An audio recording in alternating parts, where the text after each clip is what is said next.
rod holder. Get it out of your hands. The next thing you do is hook up the release clip.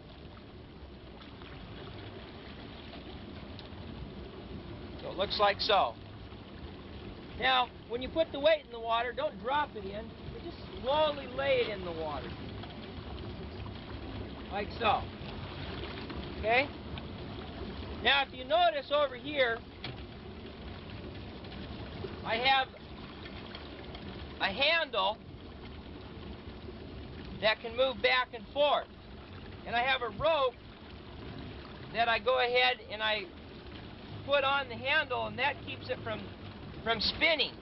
The reason I do this with this type of downrigger here is this is my control. I run the weight down till I feel it bounce in the bottom like so. Then, once it hits, I go ahead and I bring it back up a turn or two. Okay, that's what it's all about, downrigger fishing. As soon as you feel the weight bounce to the bottom, bring it up a turn. I look at that and I'm in 95 feet. Then I know how far down to put my other downriggers. It's real important in doing that. Okay, so let's hook this up and put her out. I got it all baited up. Come on, fish.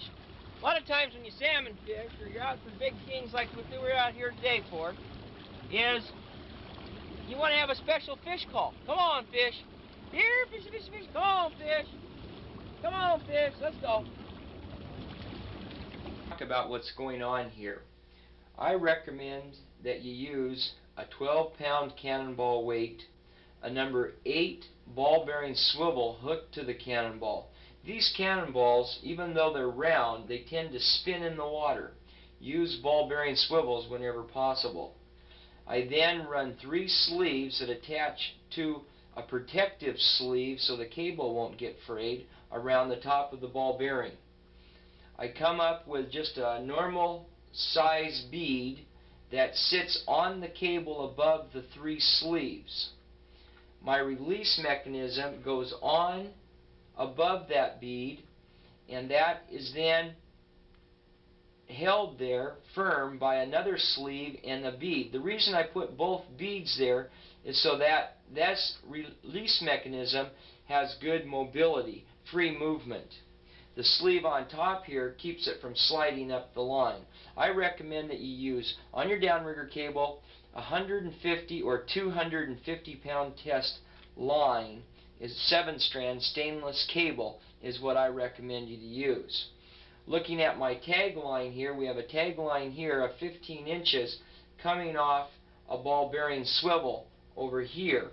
Coming from the one end of the ring is the tag line that goes to the release. On the other end of the ring is 20 to 40 pound test monofilament line that comes up off of your fishing pole. So basically the line from your fishing rod hooks to one end of the ball bearing swivel, and then on the same end a tag line which goes to the release. The nice thing about this is that your main line here coming from the rod never goes into the release mechanism, never gets weakened or frayed because it's in there getting pinched and pulled on. From the ball bearing swivel over here down around to the flasher, I prefer approximately 4 to 6 feet of 40, even 80 pound test leader. You'll find that that works the best. You want a real stiff leader here.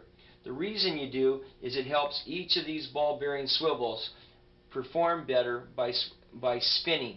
A little stiffer leader in here helps them work better. And then of course to the flasher.